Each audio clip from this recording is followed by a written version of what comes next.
के पाठक कोई सरकार नहीं है। सरकार जो होती है वो बिहार के माननीय मुख्यमंत्री जी है। लेकिन हमारा उनसे सवाल है कि क्या हमारे शिक्षक पढ़ाते नहीं हैं? और शिक्षकों की सुविधा को देखना विभाग का परम दायित्व और कर्तव्य भी बनता है। जो वो जाते हैं और कहते हैं कि आप लोग पढ़ाइए, तो शिक्षक तो शुरू से पढ़ा रहा है, जब से वो बहाल हुआ है अच्छी शिक्षा दे रहा है। ये जो पाठक जी का जो विभाग ने इधर कुछ फरमान जारी किया है, महिला जो है कि 10 किलोमीटर दूर पे रहती है, उस समय ट्रांसपोर्टेशन की सुविधा उनको नहीं मिलती है। बीते दिन 4 राज्यों में से 3 राज्यों में बीजेपी ने जीत हासिल की, जिसके बाद जेडीयू कांग्रेस के इस हार से नाराज चल रही है और जेडीयू की तरफ से फिर से ये सवाल खड़े किए जा रहे हैं कि क्या सीएम नीतीश कुमार फिर से प्रधानमंत्री के दावेदार होंगे, क्या वो प्रधानमंत्री की दावेदारी के लिए काबिल हैं या फिर नहीं। ये लगातार सवाल खड़ा किए जा रहे हैं। हमारे साथ सीपीआई नेता आनंद पुष्कर जी हैं। जेडीयू की तरफ से जो फिर से सवाल खड़ा किए जा रहे हैं, इस पर आप क्या कहेंगे? देखिए, सबसे बड़ी बात है कि यह जो 5 राज्यों का जो चुनाव हुआ, जिसका परिणाम हम लोग के सामने आया है, तो अभी आज की परिस्थिति में आपने देखा होगा कुछ महीने पूर्व बिहार के माननीय मुख्यमंत्री श्री नीतीश कुमार जी ने एक बड़ी कड़ी मेहनत की थी और कड़ी मेहनत का ही प्रतिफल रहा था कि INDIA गठबंधन भी पूरे देश लेवल के स्तर पे गठबंधन भी बना था। और माननीय मुख्यमंत्री नीतीश कुमार जी के ही संघर्ष का प्रतिफल रहा था कि भिन्न भिन्न राज्यों की क्षेत्रीय दल हो चाहे राष्ट्रीय दल हो, हमारी पार्टी भारतीय कम्युनिस्ट पार्टी भी उसमें हिस्सेदारी ली थी और सारे घटक दलों ने बैठा था और निर्णय भी लिया था कि जो भी चुनाव होगा उस चुनाव को बैठ के हम लोग आपस में लड़ेंगे।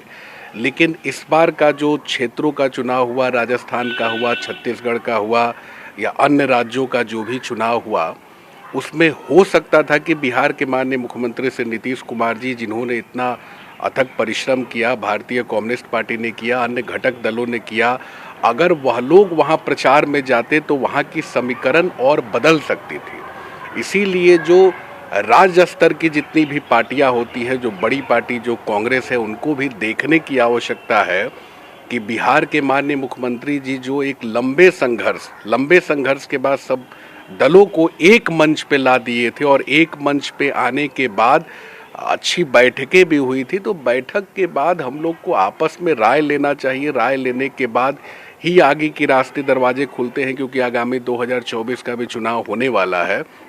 इसलिए हमारा यही सोच भी है कि बिहार के माननीय मुख्यमंत्री जी का जो विकास हम लोगों ने देखा है, जो आरक्षण नीति पे देख लीजिए, बिहार में आज 75% आरक्षण नीति बनी है। दूसरी सबसे बड़ी बात है कि आज इतने बड़े स्तर पर शिक्षकों की जो बहालियां बिहार सरकार ने की है।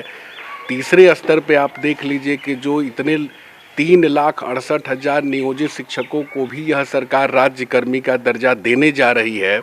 और बिहार ही एक ऐसा पहला राज्य रहा है माननीय मुख्यमंत्री श्री नीतीश कुमार जी के नेतृत्व में, जहां पे जातिगत जनगणना हुआ है। तो आप देखिए कि हर राज्यों में अग्रिम भूमिका बिहार निभा रहा है। इसलिए हमारा तो यही सुझाव और यही आग्रह भी है कि यह जो इंडिया गठबंधन जो बना है, उस गठबंधन का अगर नेतृत्व करता बिहार के माननीय मुख्यमंत्री नीतीश कुमार जी रहे, तो यह हम लोग आश्वस्त होते हैं कि इस तरह की परिणाम की कल्पना हम लोग नहीं कर सकते हैं। इससे कहीं बेटर परिणाम हम लोग के पक्ष में मिलता, इस इंडिया गठबंधन के पक्ष में मिलता।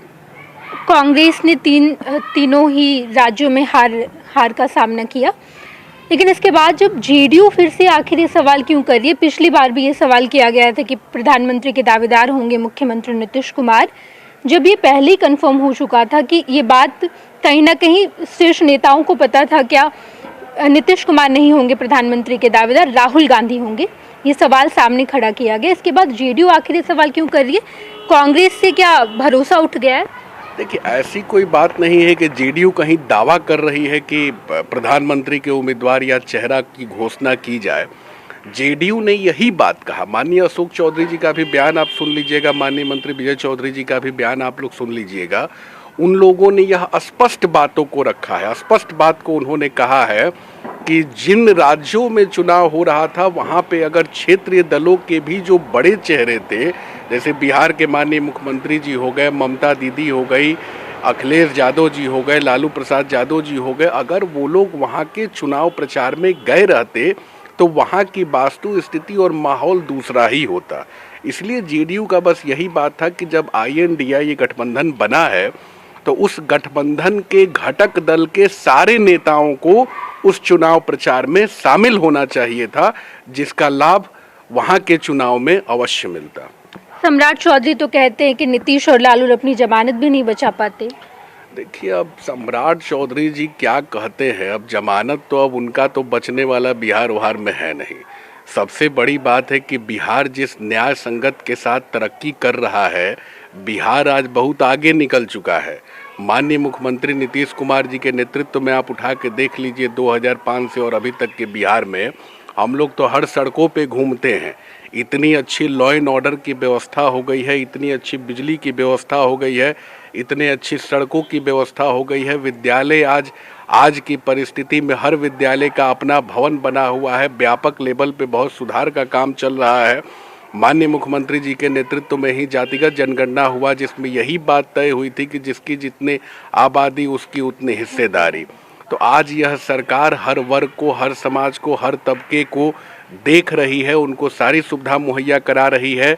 माननीय मुख्यमंत्री जी ने बिहार के लिए बहुत ऐतिहासिक कदम उठाया है और न्याय संगत के साथ बिहार का विकास किया है। आप विद्यालय और शिक्षा की बात करते हैं, लेकिन के पाठक का फरमान शिक्षकों के क्या हित में रहा है?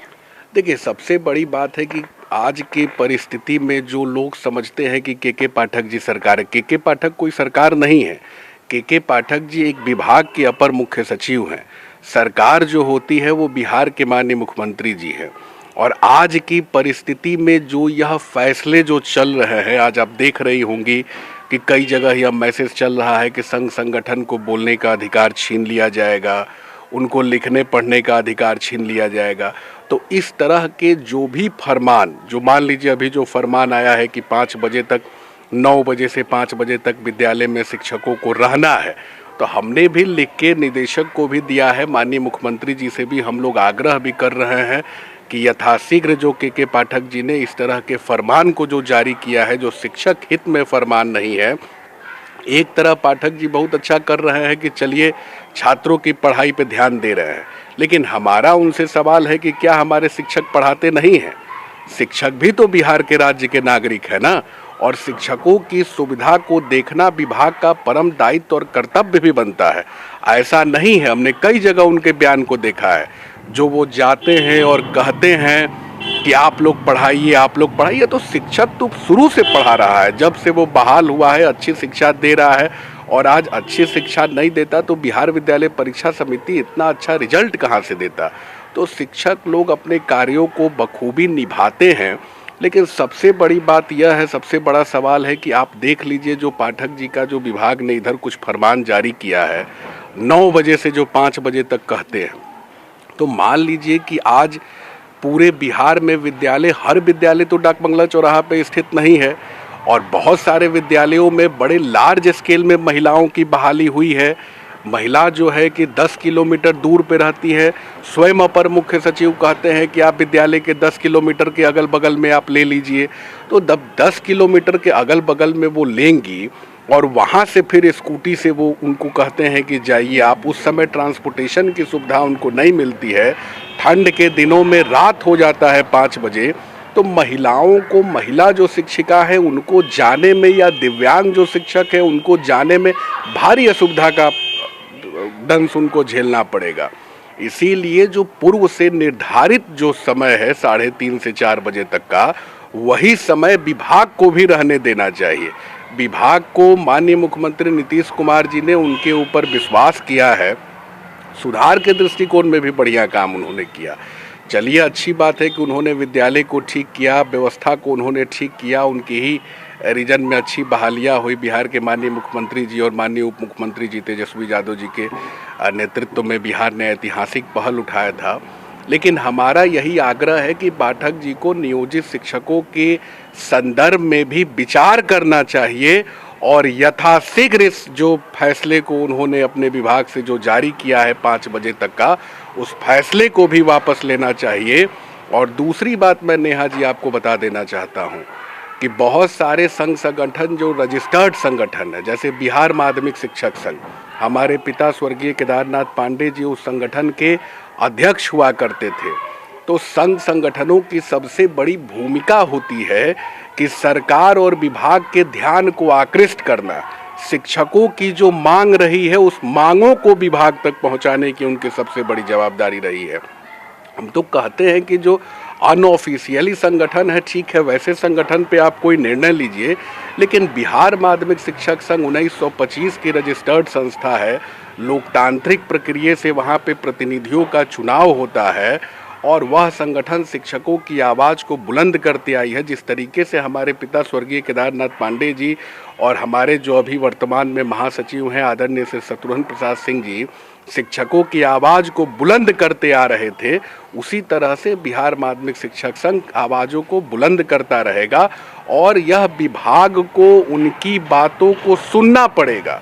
क्योंकि मान लीजिए कि शिक्षक तो हर शिक्षा विभाग में पहुंच नहीं पाएंगे, अपनी बातों को रख नहीं पाएंगे, तो उनकी बातों को तो संघ संगठन के द्वारा ही या जनप्रतिनिधि के द्वारा ही न पहुंचाने का काम किया जाएगा। इसीलिए इस तरह का जो आरोप लगाया जा रहा है कि संघ संगठनों को खत्म कर दिया जाएगा, जो शिक्षक संघ संगठन, तो शिक्षक कहाँ संघ संगठन बना रहे हैं? संघ संगठन तो पहले से बना हुआ है और पहले से जो बना है तो उसमें ऑलरेडी लोकतांत्रिक प्रक्रिया से है, उसके अध्यक्ष है, उसके महासचिव है जो शिक्षकों की पक्ष की बातों को रखते हैं। तो उनकी बातों को भी सुनना चाहिए, विचार करना चाहिए, शिक्षक हित में देखना चाहिए। और मुझे पूर्ण विश्वास है कि माननीय मुख्यमंत्री जी जैसे स्वस्थ होंगे तो जो भी यह फैसले जो विभाग के द्वारा निकाले गए हैं वह फैसले को यथाशीघ्र वापस लिया जाएगा, यह हम लोग विश्वास में हैं। एक आखिरी सवाल, क्या के पाठक के फरमान के जिम्मेदार सीएम नीतीश कुमार नहीं है? देखिए, के पाठक के फरमान के जिम्मेदार नीतीश कुमार जी कैसे हो सकते हैं? वह जिम्मेदार तो है नहीं। देखिए, इतने सारे विभाग बने हुए हैं तो हर विभाग का हर फैसला मुख्यमंत्री जी अगर खुद बैठ के देखें तो फिर विभाग में अफसरों का प्रतिनियोजन क्यों कराया जाता है? तो हर डिपार्टमेंट में अपर मुख्य सचिव होते हैं जो विभाग को देखने का काम करते हैं, उनके ऊपर जो मंत्री होते हैं वह सारी कार्यशैली को देखते हैं और जब उनके द्वारा किसी तरह की अच्छी फरमान जारी नहीं की जा सकती है, जो कि न्यायोचित नहीं होता है, जो हितकारी नहीं होता है, तो वैसे फरमानों को यथाशीघ्र संज्ञान, बिहार के जैसे पूर्व में भी आपने देखा होगा एक रक्षाबंधन का आदेश निकल गया था छुट्टी का, उसमें भी जैसे हम लोगों ने माननीय मुख्यमंत्री जी को कहा था, माननीय मुख्यमंत्री जी ने यथाशीघ्र संज्ञान लिया और उनके फैसले को तुरंत उन्होंने वापस कराया था। तो यह जो छुट्टी वाली फरमान है या 5 बजे तक रहने वाला फरमान है जो अपने, क्योंकि देखिए लोकतांत्रिक प्रक्रिया जो होती है, नौकरशाही जो होता है, उनका काम होता है कि कार्यों को इम्प्लीमेंटेशन कराना, लेकिन क्या पॉलिसी बनेगी, यह पॉलिसी का डिसीजन तो लोकतांत्रिक प्रक्रिया से सरकारें करती हो, मंत्री परिषद करता है। तो मंत्री परिषद का बिना सहमति लिए हुए इस तरह की अपने पॉलिसी को लागू कर देना या कहीं से हितकारी नहीं है। हम लोगों को संपूर्ण विश्वास है कि माननीय मुख्यमंत्री जी अवश्य, क्योंकि देखिए शिक्षक को भी राज्यकर्मी का दर्जा बिहार के माननीय मुख्यमंत्री नीतीश कुमार जी के ही नेतृत्व में मिलने जा रहा है। माननीय मुख्यमंत्री जी ने ऐतिहासिक गांधी मैदान में भी 2 नवंबर को घोषणा कर दिया था, शिक्षा विभाग ने ड्राफ्ट भी जारी कर दिया था, सारी वास्तु स्थिति उस पर ऑलरेडी बन चुकी है, यथाशीघ्र वह भी नियमावली लागू हो जाएगी। तो जो भी परेशानी उनकी है, विभाग को संज्ञान लेके उस परेशानी का निराकरण उनको करना चाहिए और जैसे ही निराकरण हो जाएगा वैसे ही जो है हमारे शिक्षकों के अंदर, क्योंकि हमारे शिक्षक तो एक मासूम शिक्षक हैं, उनका तो बस केवल एक यही काम है कि हमारा जो समय से विद्यालय बना है, समय से विद्यालय जाते हैं, जितनी कक्षाएं उनको लेनी होती है उतनी कक्षाएं लेते हैं और कक्षा लेने के बाद फिर लोग अपने घर चले जाते हैं। लेकिन उनकी जो मूलभूत सुविधा है, मूलभूत सुविधा पे सरकार को विचार करना चाहिए, विभाग को विचार करना चाहिए, यही हम लोग का आग्रह है। हमारे साथ सीपीआई नेता आनंद पुष्कर जी थे, जिन्होंने कांग्रेस की हार की वजह से जेडीयू की नाराजगी से लेकर के पाठक के फरमान को लेकर कई पहलुओं पर हमारे साथ बातचीत की। अपने सहयोगी शेखर घोष के साथ मैं नेहा चौधरी, फर्स्ट बिहार झारखंड, पटना। ये लो मुंह मीठा करो, आज मैंने अपना जॉब छोड़ दिया, अब हम पूर्णिया वापस जाएंगे। जॉब छोड़ दिया है?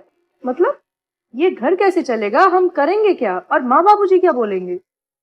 इसलिए मैं एक और मिठाई का डब्बा लाया। अपने बिजनेस के लिए लोन अप्रूव हो गया। अरे लोन अप्रूव हो गया वो तो ठीक है, लेकिन पूर्णिया में हम रहेंगे कहाँ? अपना घर भी तो नहीं है वहाँ। इसलिए तो एक और मिठाई का डब्बा अलग से लाया हूं। हमने पूर्णिया में घर ले लिया है, पूर्णिया के ई होम्स पैनोरमा में। पूर्णिया में पैनोरमा ग्रुप लेकर आए हैं ई होम्स पैनोरमा, बड़ा घर, आलीशान जिंदगी और अत्याधुनिक सुविधाओं के संग। अरे अरे, अब क्यों मुंह मीठा करवा रही हो? क्योंकि हम घर वापसी जो कर रहे हैं। घर वापसी की खुशी पूर्णिया में ई होम्स पैनोरमा के संग। ई homes panorama, luxurious lifestyle redefined.